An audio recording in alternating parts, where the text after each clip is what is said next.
அனைவருக்கும் வணக்கம். இது மதுரையில் பிரம்மாண்டமான முருக பக்தர்கள் மாநாடு. அந்த மாநாடை ஒட்டி அங்க அறுபடை வீட்டை அப்படியே நம்ம கண்ணு முன்னாடி கொண்டு வந்திருக்காங்க. அதை பத்தி தான் இந்த காணொலியில நம்ம பார்க்க போறோம். வாங்க.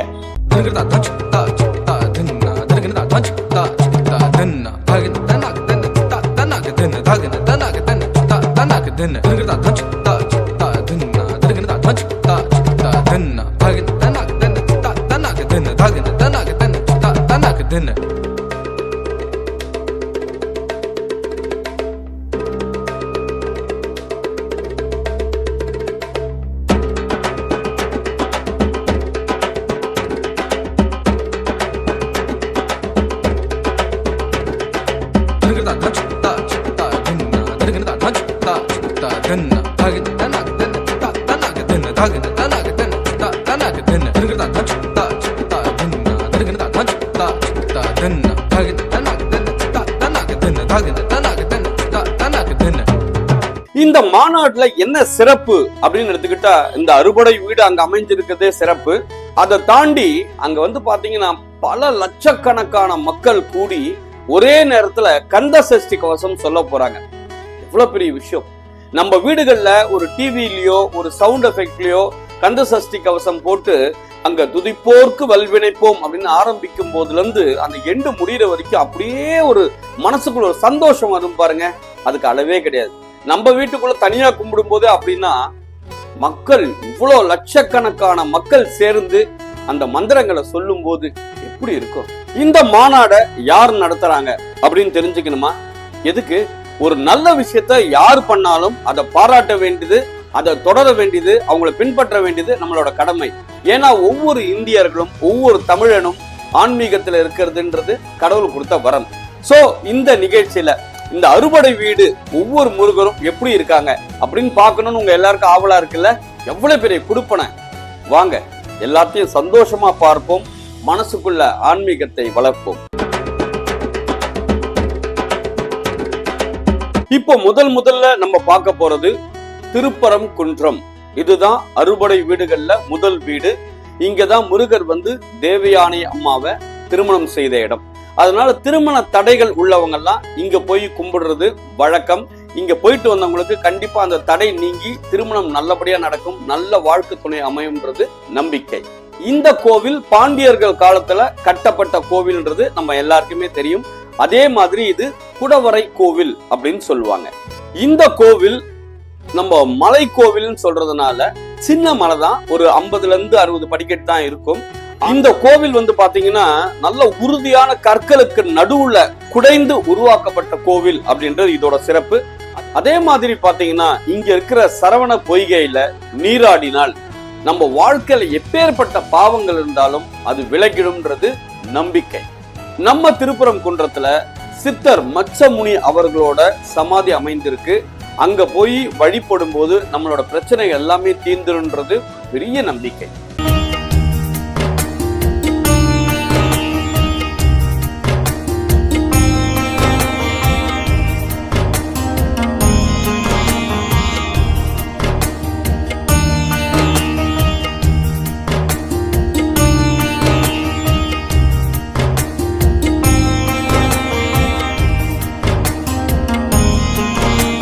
என்னங்க, முதல் படை வீடு திருப்பரங்குன்றம் எப்படி இருந்தது?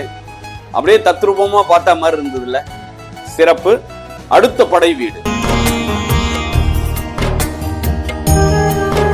திருச்செந்தூரோட சிறப்பு அப்படின்னு சொன்னா, இந்த அறுபடை வீடுகள்ல கடலோட இருக்கிற ஒரே படை வீடு நம்ம திருச்செந்தூர் தான்.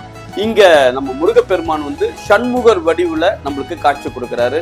சூரபத்மன்ற அரக்கனை வதம் செய்து அந்த போர்ல வெற்றி அடைஞ்சதால் தான் அவருக்கு ஜெயந்திநாதர் அப்படின்ற இந்த பேர் வந்தது. அதே மாதிரி பாத்தீங்கன்னா இந்த போர்ல வெற்றி அடைந்ததால் உடனே அங்கிருந்து ஒரு பூஜை ஆரம்பிக்கிறாங்க. அதுதான் கந்த சஷ்டி விழாவாக வெகு விமர்சையாக கொண்டாடப்படுகிறது. நம்ம திருச்செந்தூர் கோவில்ல சூரசம்ஹாரம் அப்படின்றது ஒரு பெரிய விழாவாவே நம்ம பாக்குறோம். இன்னைக்கும் தொன்று தொட்டு அந்த காலங்கள்ல இருந்து அந்த கடல் ஓரத்துல செய்யக்கூடிய அந்த சூரசம்ஹாரம்ன்றது ஒரு பிரம்மாண்டமான ஒரு விழா அப்படின்னு சொல்லணும். அந்த உலகமே அங்க சேர்ந்திருக்கா மாதிரி அந்த கடல் எப்படி பெருசா இருக்கோ அதே மாதிரி மக்கள் கூட்டம் இந்த பக்கம் பெருசா இருக்கும் கரையில. அதெல்லாம் ஒரு பெரிய குடுப்பன, பெரிய சந்தோஷம். இங்க பாத்தீங்கன்னா 5 சித்தர்கள் சேர்ந்துதான் இந்த கோவிலை கட்டியிருக்காங்க. அது கூட முருகப்பெருமானோட அருள் ஆசையோட குறிப்பிட்ட நாள்ல ஆரம்பிச்சு குறிப்பிட்ட நேரத்துல இதை முடிச்சு அங்கேயே எல்லாருமே சமாதி ஆயிட்டாங்க. அதுல 3 பேர்களோட ஜீவ சமாதி மட்டும் தான் இங்க இருக்கு. அந்த சித்தர்கள் யார் யாரு அப்படின்னு பாத்தீங்கன்னா, ஸ்ரீ மௌன சுவாமிகள், ஸ்ரீ காசி சுவாமிகள், ஸ்ரீ ஆறுமுக சுவாமிகள், ஸ்ரீ வள்ளிநாயக சுவாமிகள், ஸ்ரீ தேசியமூர்த்தி சுவாமிகள். இந்த 5 பேர் தான் இந்த கோவிலை கட்டினாங்க. இதுல 3 பேரோட சமாதி இங்கேயே இருக்கு. மக்கள் அதை தினம்தோறும் வணங்கி வராங்க. நம்ம திருச்செந்தூர் கோவில்ல வழங்கப்படும் இந்த பன்னீர் இலை விபூதி அப்படின்னுவாங்க. இது பன்னிரு கரங்களால் முருகனே நமக்கு அவர் கையால கொடுக்கறதுக்கு இணை அப்படின்னு சொல்றாங்க. அந்த விபூதி கிடைக்கிறது அவ்வளவு பொக்கிஷம். அது நம்மளுக்கு கிடைச்சி அதை அப்படியே நெத்தியில வைக்கும் போது ஒரு மகிமை கிடைக்கும் பாருங்க. சிறப்போ சிறப்பு. நம்ம திருச்செந்தூர் கோவிலோட இன்னொரு பெரும் சிறப்பு அப்படின்னா அங்க இருக்கிற ஞாழி கிணறு.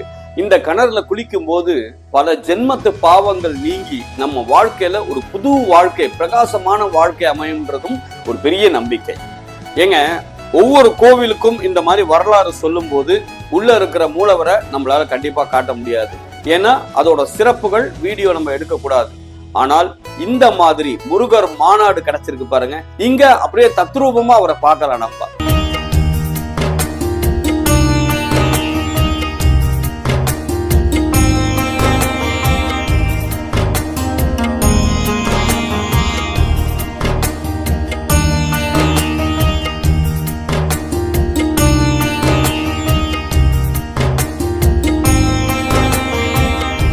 நம்ம திருச்செந்தூர் முருகர் எப்படி இருந்தாரு, அப்படியே தத்ரூபமா பார்த்த மாதிரி இருந்தது இல்லையா?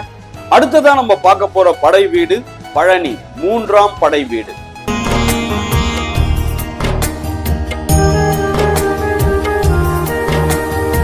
இங்க சிறப்பு என்ன அப்படின்றது நம்ம எல்லாருக்குமே தெரியும். நம்ம போகர்ன்ற சித்தரால் உருவாக்கப்பட்ட நவபாஷான சிலை.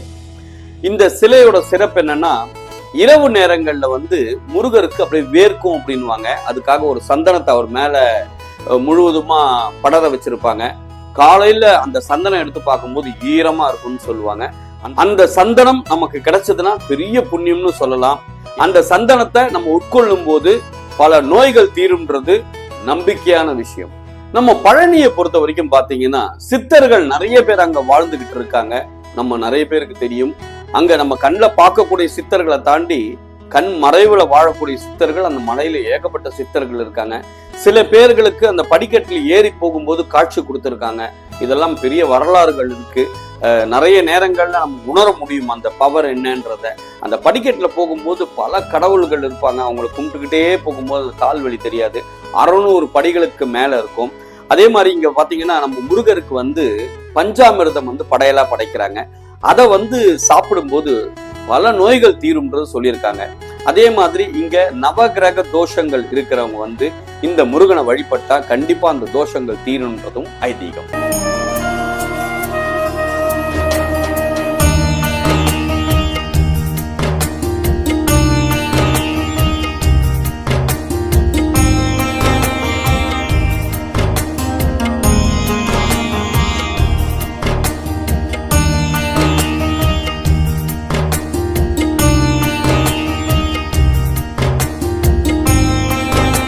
என்னங்க, பழனி முருகரை பாத்தீங்களா? எப்படி இருந்தாரு? அப்படியே கையெடுத்து கும்பிடணும்னு தோணுது.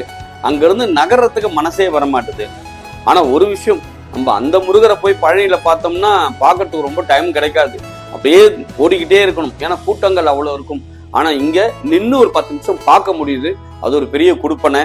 அடுத்ததா நம்ம பார்க்க போற 4ஆம் படை வீடு சுவாமிமலை.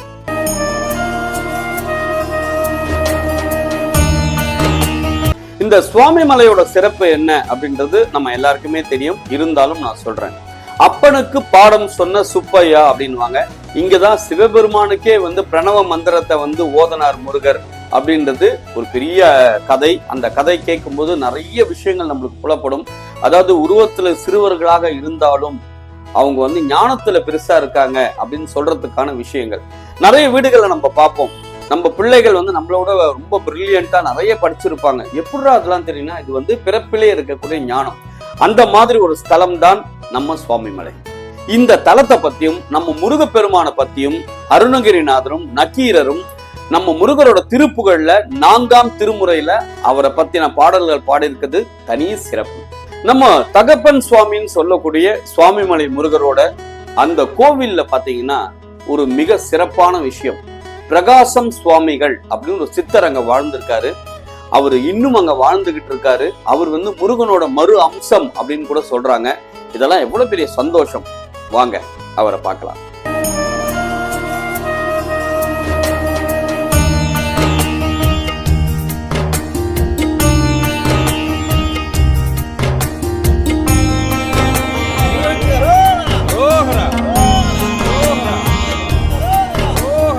என்னங்க, நம்ம சுவாமிமலை முருகர் எப்படி காட்சி தந்தாரு, சிறப்பா இருந்தது இல்லையா?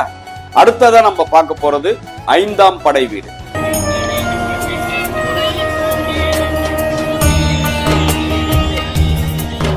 திருத்தணி, அதாவது கோபம் தணிந்து குடும்பத்தோட சந்தோஷமா அமர்ந்து இருக்கக்கூடிய இடம் அப்படின்னா அது திருத்தணி அப்படின்னு சொல்லலாம். இந்த கோவிலோட மறு சிறப்பு அப்படின்னு சொல்லணும்னா, ஒவ்வொரு பெருமாள் கோவிலுக்கும் போகும்போது நம்மளுக்கு சடாரி வைப்பாங்க, பெருமாளோட பாதத்தை தலையில வச்சு ஆசீர்வாதம் பண்ணுவாங்க. அதே மாதிரி இங்க திருத்தணிலையும் அவரோட பாதங்கள், அதாவது நம்ம முருகப்பெருமானோட பாதங்களை சடாரியா வச்சு ஆசீர்வாதம் பண்றாங்க. இது இந்த கோவில தனி சிறப்புன்னு சொல்லலாம். கர்நாடக சங்கீத மேதை முத்துசுவாமி தீட்சிதர் நம்ம எல்லாருக்குமே தெரியும். அவர் ஒரு வாட்டி திருத்தணி வந்திருக்கும் போது முருகப்பெருமான நேர்ல பார்த்திருக்காரு. எவ்வளவு பெரிய பொக்கிஷம் பாருங்க. அதே மாதிரிதான் நம்ம வள்ளலார் இங்க கோவிலுக்கு வரும்போது கண்ணாடியில முருகப்பெருமானோட அருள் கிடைச்சிருக்கு, முருகப்பெருமான் பிரசன்னமாகி அவருக்கு ஆசீர்வாதம் பண்ணாருன்ற ஒரு வரலாறும் இங்க இருக்கு. இன்னும் பல சிறப்புகள் நம்ம திருத்தணியை பத்தி சொல்லிக்கிட்டே இருக்கலாம். அதே மாதிரி கீழே இருக்கிற தெப்பத்துல குளிச்சுட்டு அப்படியே கையெடுத்து கும்பிட்டுக்கிட்டு அரோகரா அரோகரா அரோகரா அப்படின்னு சொல்லிக்கிட்டு அந்த காவடியை எடுத்துக்கிட்டு ஒவ்வொருவரும் மேல போய் அந்த முருகரை பார்க்கும்போது அந்த சிரிச்ச முகத்தோட அவர் ஒரு ஆசீர்வாதம் பண்ணுவாரு பாருங்க. ஆஹா, சிறப்பு, மிக சிறப்பு. வாங்க அந்த தரிசனத்தை பார்க்கலாம்.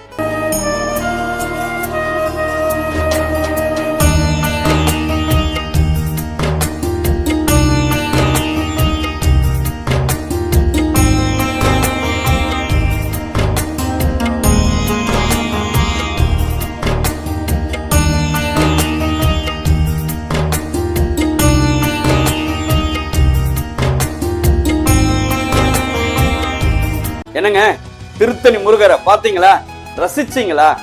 அடுத்ததான் நம்ம பார்க்க போறது 6ஆம் படை.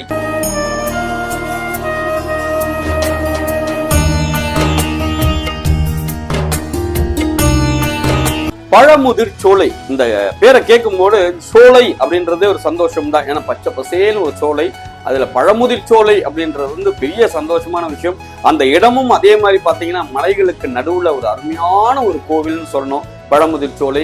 இதுவும் பாத்தீங்கன்னா நம்ம 4ஆம் படை வீடு சொன்னோம் இல்லையா, சுவாமிமலை, அதுல எப்படி ஞானத்தின் ஒளியா இருந்தாரோ, அப்பனுக்கே பாடம் சொன்னாரோ, அதே மாதிரி ஔவையார் கிட்ட சுட்ட பழம் வேண்டுமா சுடாத பழம் வேண்டுமா அப்படின்னு ஒரு கேள்வியை கேட்டு பல உண்மைகளை புரிய வச்சது இந்த ஸ்தலத்துலன்னு கூறப்படுகிறது.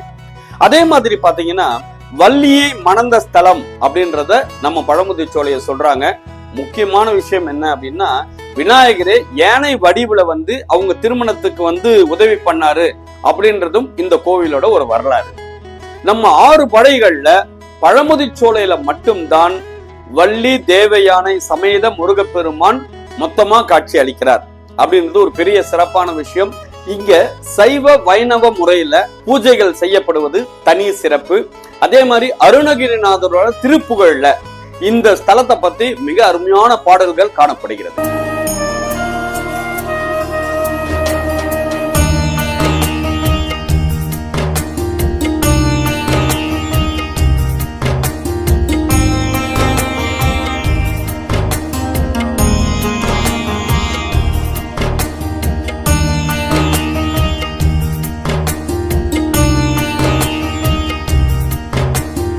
என்னங்க, நம்ம பழமுதிர் சோலை முருகரை வள்ளி தேவனையுடன் எவ்வளவு அருமையான தரிசனம் பாத்தீங்கல்ல, சந்தோஷம் தானே?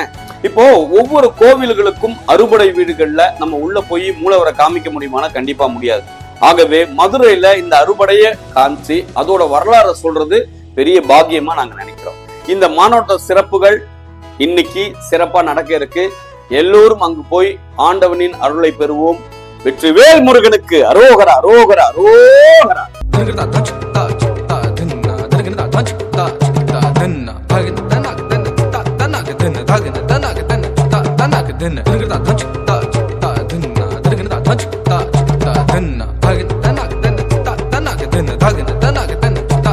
Dun